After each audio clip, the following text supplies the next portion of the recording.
Hello everyone. इस video में बात करेंगे एमजेपीआरयू द्वारा कंडक्ट एलएलबी एंट्रेंस एग्जाम में सामान्य हिंदी से किस प्रकार प्रश्न पूछे जाते हैं। ऐसे ही कुछ हम गत वर्ष प्रश्नों पर आधारित 50 एमसीक्यू इस वीडियो में डिस्कस करेंगे।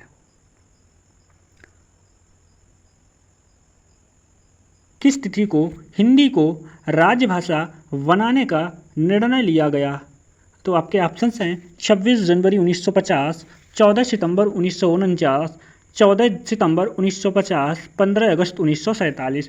तो आपको जो हिंदी थी इसके आपको जो राजभाषा बनाने का निर्णय लिया था वो आपका 14 सितंबर 1949 को लिया गया था। राइट आंसर इसका आपका बी ऑप्शन इसका ठीक है।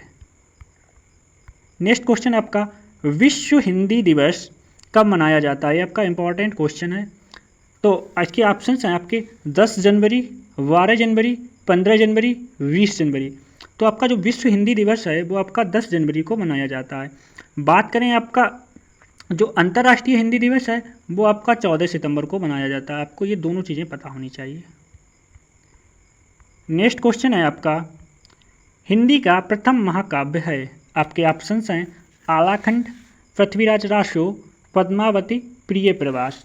तो आपका जो हिंदी का जो प्रथम महाकाव्य है वो आपका पृथ्वीराज रासो, आपका ऑप्शन बी सही है। अब बात करें पृथ्वीराज रासो किसकी रचना है तो आपकी ये चंद बरदाई की रचना है। आपको ये भी पता होना चाहिए।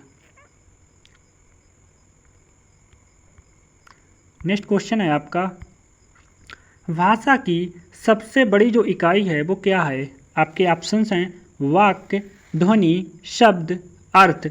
तो आपकी जो भाषा की सबसे बड़ी इकाई है वो आपका वाक्य है। वहीं बात करें आपकी भाषा की सबसे छोटी इकाई की तो आपकी जो छोटी इकाई है वो आपकी है वर्ण। आपको ये नोट डाउन करना है।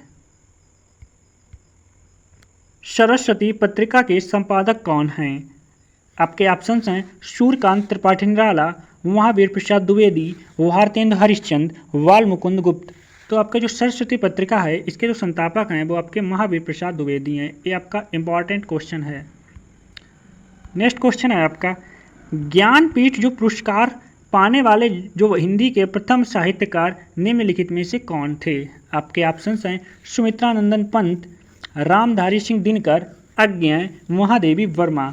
तो आपका जो ज्ञानपीठ पुरस्कार पाने वाली जो प्रथम व्यक्ति थे वो आपके थे सुमित्रानंदन पंत। आपका राइट आंसर है इसका ए। अब किस रचना के लिए दिया था तो वो आपको पता होना चाहिए। चिदम्बरा के लिए आपको इनको ज्ञानपीठ पुरस्कार दिया गया था। नेक्स्ट क्वेश्चन है आपका हिंदी भाषा का जन्म हुआ है। आपके ऑप्शंस हैं लौकिक संस्कृति से, पाली प्रकृति से, वैदिक संस्कृति से, अपभ्रंश भाषा से। तो हिंदी भाषा का जन्म हुआ है वो आपका अपभ्रंश भाषा से हुआ है। राइट आंसर इसका डी है। नेक्स्ट क्वेश्चन है आपका परीक्षा गुरु के रचनाकार हैं। आपके ऑप्शंस हैं श्रीनिवास दास, मनोहर श्याम जोशी, राजेंद्र यादव, श्रीलाल शुक्ला। तो आपका जो परीक्षा गुरु है ये आपकी रचना है आपकी श्रीनिवास दास की। क्वेश्चन पूछा जाता है कि आपका हिंदी का प्रथम उपन्यास कौन सा है तो आपको वहाँ पे टिक करना है आपका परीक्षा गुरु। या परीक्षा गुरु की रचना पूछी जाए किसकी है तो आपको वहाँ पे श्रीनिवास दास टिक करना है। ऐसे ही आप हिंदी साहित्य के प्रथम क्या क्या हैं वो एक मेरी यहाँ पे प्लेलिस्ट में वीडियो पड़ी है, आप वहाँ पे देख सकते हैं। उसमें सारे हिंदी की जो प्रथम रचनाएं, प्रथम कहानी, प्रथम उपन्यास, प्रथम यात्रावर्तन सारे कुछ मेंशन है। आप वहाँ पे वो वीडियो जरूर देखिए। नेक्स्ट क्वेश्चन है आपका आवारा मसीहा के रचनाकार हैं। आपके ऑप्शंस हैं अज्ञेय, यशपाल, विष्णु प्रभाकर, मोहन राकेश। तो आपका जो आवारा मसीहा है ये रचना है आपकी विष्णु प्रभाकर की। राइट आंसर इसका आपका गा। नेक्स्ट क्वेश्चन है आपका भाषा का प्राचीन रूप किस ग्रंथ में मिलता है? आपके ऑप्शंस हैं सामवेद, अथर्ववेद, ऋग्वेद, उपनिषद। तो आपका जो भाषा है इसका प्राचीन रूप मिलता है आपका ऋग्वेद में। ऑप्शन सी इसका राइट आंसर। नेक्स्ट क्वेश्चन है आपका गेहूं का तत्सम शब्द क्या है? आपके ऑप्शंस हैं गोधूम, गेहूं, गोहम, गोधम। तो आपका जो गेहूं है इसका जो तत्सम आपका रूप है वो आपका गोधूम है आपका। इसका राइट आंसर ए। ये आपका एंट्रेंस एग्जाम में काफ़ी बार एग्जाम में आया है। नेक्स्ट क्वेश्चन है आपका अमीरी, गरीबी, जवानी, बुढ़ापा आदि शब्द किस संज्ञा के अंतर्गत हैं? आपके ऑप्शंस हैं भाववाचक, जातिवाचक, समूहवाचक, व्यक्तिवाचक। तो आपने देखा है कि अमीरी, गरीबी, बुढ़ापा ये शब्द हैं जो वो आपका एक भाव प्रकट करते हैं, तो ये भाववाचक संज्ञा के अंतर्गत आएंगे। वहीं बात करें आपके संज्ञा के कितने टाइप्स हैं, तो आपके 5 टाइप्स हैं। आप ये देख लेना, व्यक्तिवाचक, जातिवाचक, गुणवाचक, भाववाचक और द्रव्यवाचक, ये आप 5 इसके टाइप याद कर लेना। अब इनके बारे में पढ़ लेना कि भाववाचक संज्ञा के अंतर्गत क्या आता है, जातिवाचक के क्या आता है और समूहवाचक, इन सब के बारे में पढ़ोगे तो आपको खुद पता चल जाएगा, बहुत ईजी है ये। नेक्स्ट क्वेश्चन है आपका, तुम जा रहे हो ये कौन सा काल है? इसमें वाक्य में कौन सा काल है? तो आपके ऑप्शंस हैं भूतकाल, भविष्यकाल, आपका वर्तमान काल, कोई काल नहीं।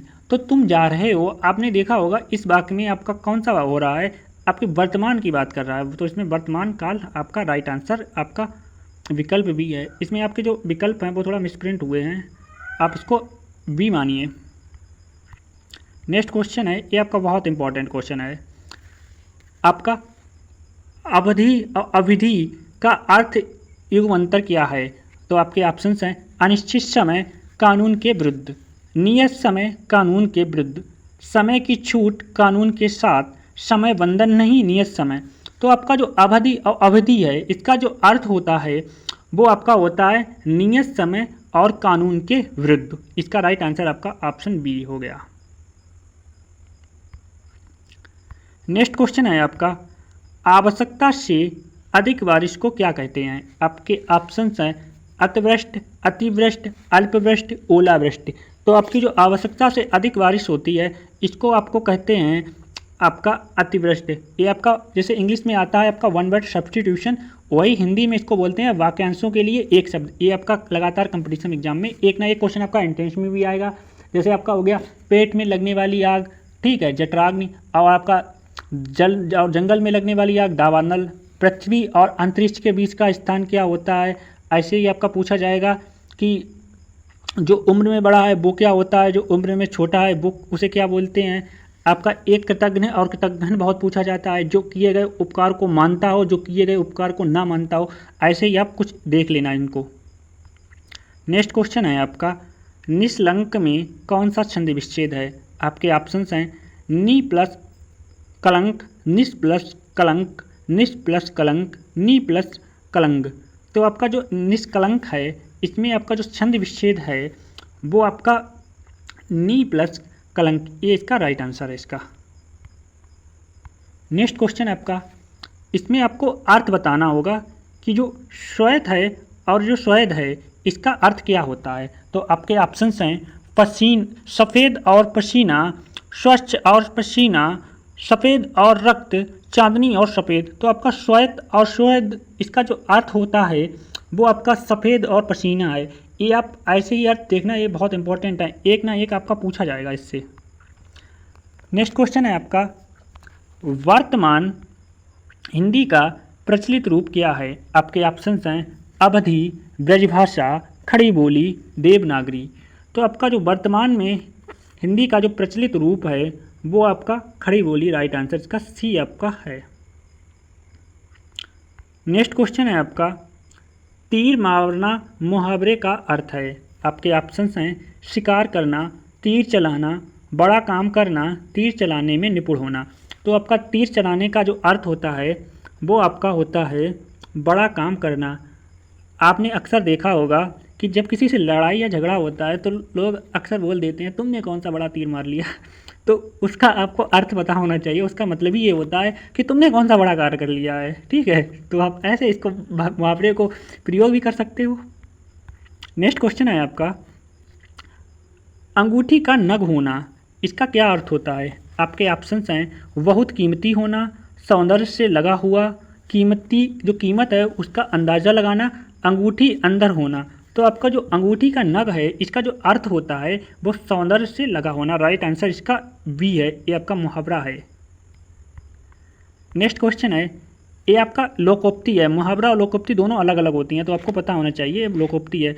इसमें पूछा गया है कोयले की दलाली में हाथ काला, इसका क्या अर्थ होगा? तो आपके ऑप्शंस हैं कोयले के व्यापार में कोई लाभ नहीं, बुरे कार्य का बुरा फल, काले धन से काला धन प्राप्त करना, बुरी संगत से बदनामी मिलती है।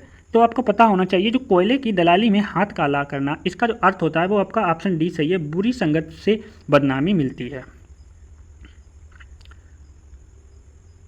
नेक्स्ट क्वेश्चन है, ये आपका बहुत इंपॉर्टेंट है, ये आपका पूछा ही जाता है 10th और आपका 12th यहाँ पे जो हिंदी का पेपर होता है वहाँ भी कई बार पूछा गया है, आपका कॉम्पिटिटिव एग्जाम में भी बहुत बार पूछा गया है और आपका एंट्रेंस एग्जाम में भी पूछा गया था। तो यहाँ पे पूछा गया है, नीचे दिए गए 4 विकल्पों में से सही उग्म धर्म का चयन कीजिए। आपके ऑप्शंस हैं अली और अली, इसका क्या अर्थ होगा? आपके ऑप्शंस हैं कली भौरा, सखी भौरा, भौरा सखी, भौरा कली।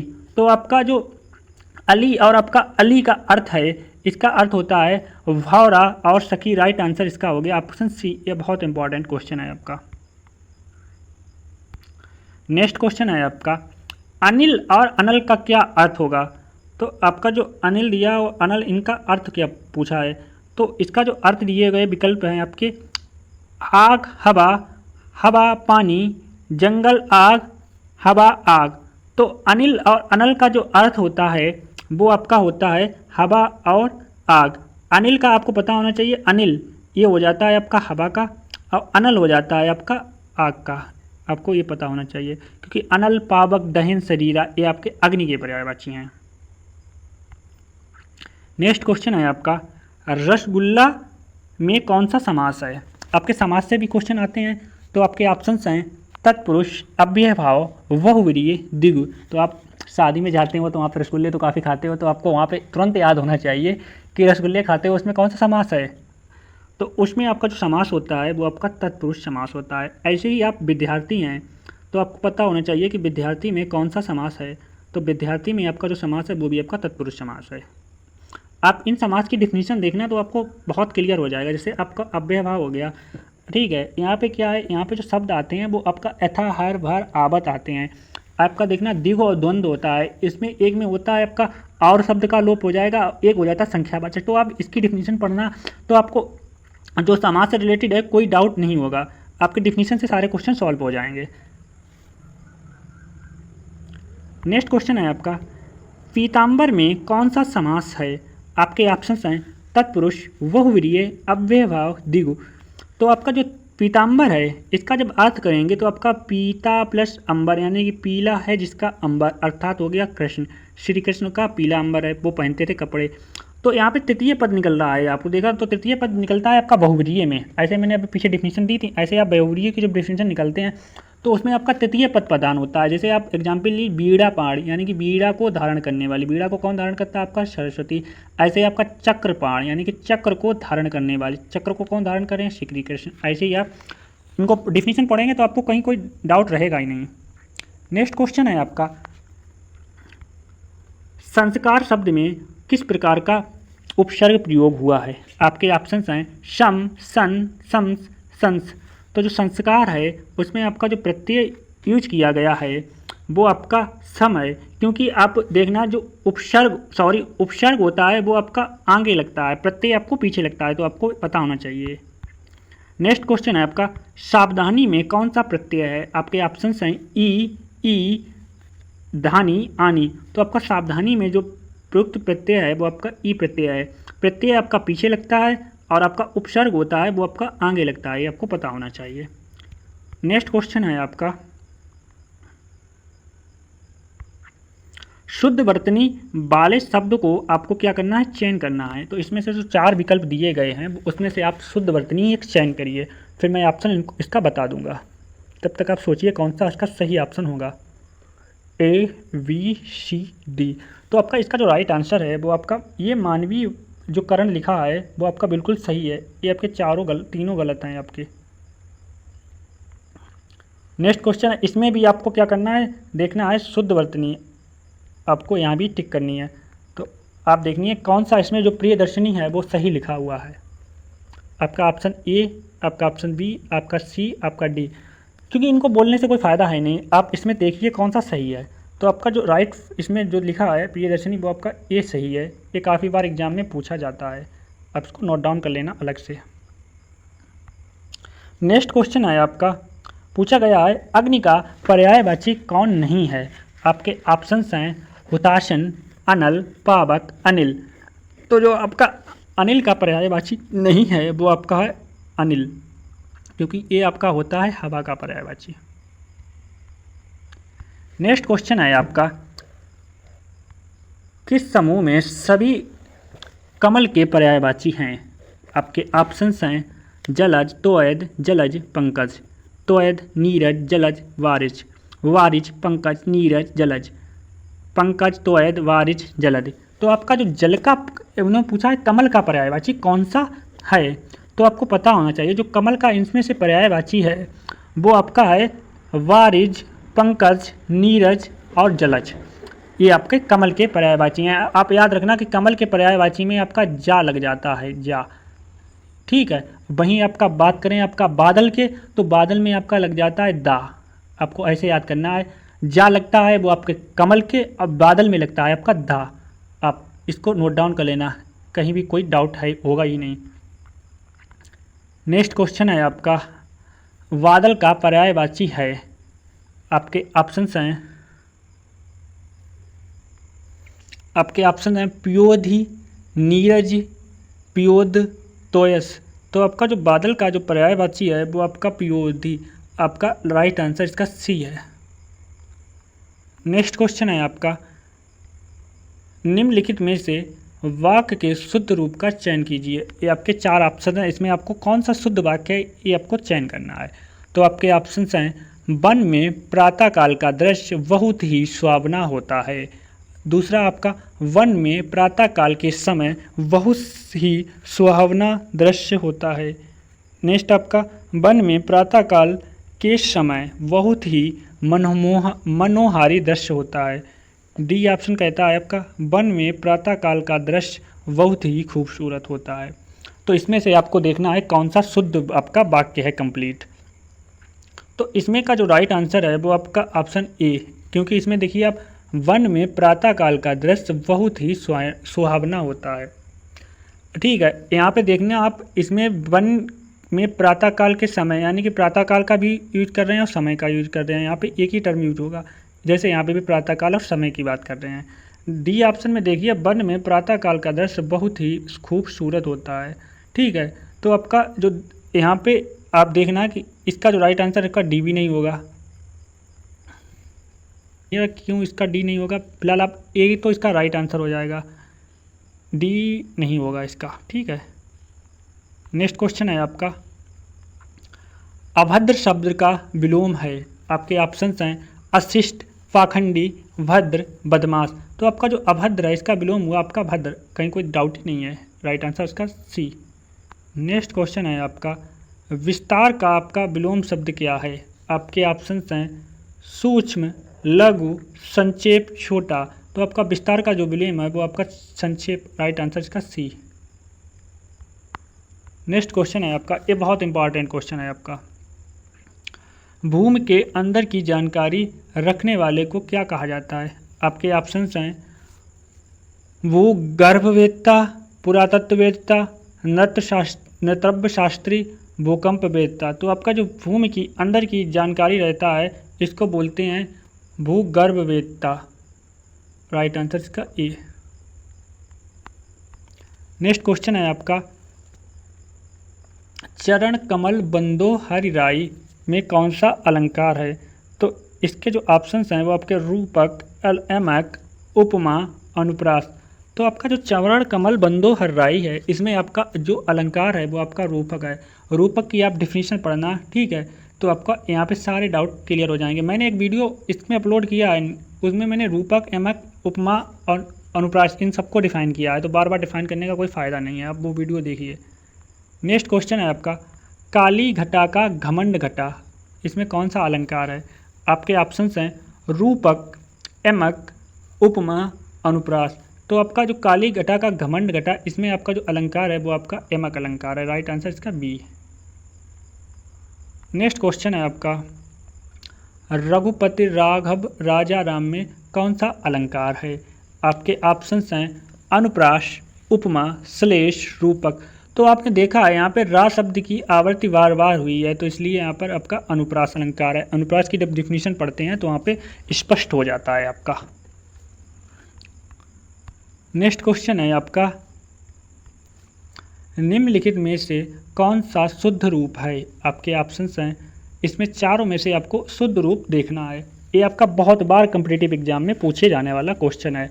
तो आपको ए बी सी डी विकल्प में से शुद्ध रूप चुनना है। तो ये जो लिखा है जिजीविषा, ये इसका सही रूप है। ए आपका गलत है, ए भी गलत है, ए भी गलत है, ये इसका राइट आंसर है।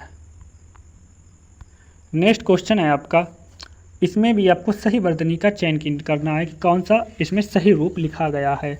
तो आप पढ़िए चारों विकल्प और बताइए कौन सा इसका सही रूप है। तो आपका ये लिखा है जो ज्योतिषना, ये आपका बिल्कुल सही रूप है इसका।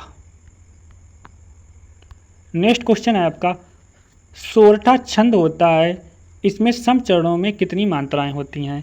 आपके ऑप्शंस हैं 13, 15, 24, 16।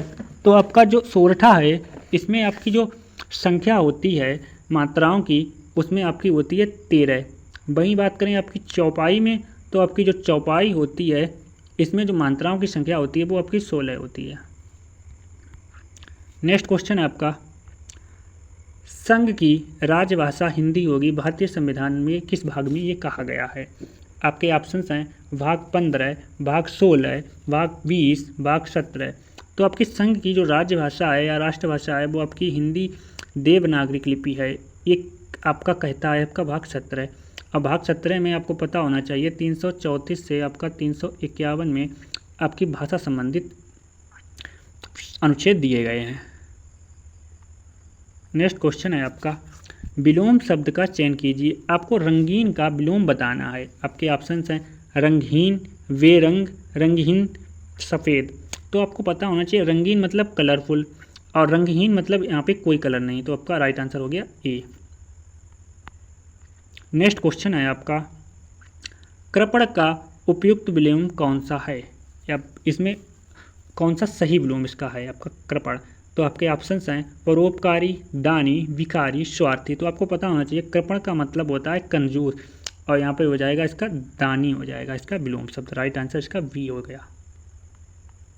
नेक्स्ट क्वेश्चन है आपका, जहाँ लोगों का मिलन होता है वो स्थल क्या कहलाता है? आपके ऑप्शंस हैं ग्रामीण, संगम, सम्मेलन, इनमें से कोई नहीं। तो आपको पता होना चाहिए जहाँ लोगों का मिलन होता है वो आपका सम्मेलन कहलाता है, और जहाँ पर नदियों का मिलन होता है वो आपका संगम कहलाता है। नेक्स्ट क्वेश्चन है आपका, अत्याचार का सही छंद विच्छेद कौन सा है? आपके ऑप्शंस हैं अति प्लस 4, अत्य प्लस अचार, अति प्लस अचार, अत्या प्लस 4। तो आपका जो अत्याचार है इसका जो आपका छंद विच्छेद है वो आपका अति प्लस आचार। इसका राइट आंसर आपका ऑप्शन सी। नेक्स्ट क्वेश्चन है आपका, सरस्वती का पर्यायवाची कौन सा है? ये आपका इम्पॉर्टेंट क्वेश्चन है। तो आपके ऑप्शंस हैं लक्ष्मी, दुर्गा, काली, शारदा। तो आपका जो सरस्वती है इसका जो पर्यायवाची है वो आपका शारदा। राइट आंसर इसका डी। नेक्स्ट क्वेश्चन है आपका, मक्खियाँ मारना मुहावरे का अर्थ है। आपका जो ऑप्शंस हैं वो आपका हैं लाभ के बदले हानि, साहसिक कार्य, इंतजार करना, बेकार बैठे रहना। तो आपका मक्खियाँ मारने का जो अर्थ होता है वो बेकार बैठे रहना होता है। लोग अक्सर बोल नहीं देते हैं सामान्य बोलचाल की भाषा में क्या मक्खियाँ मार रहे हैं, तो उसका अर्थ होता है बेकार बैठे रहे वो। ठीक है, thank you for watching and supporting me.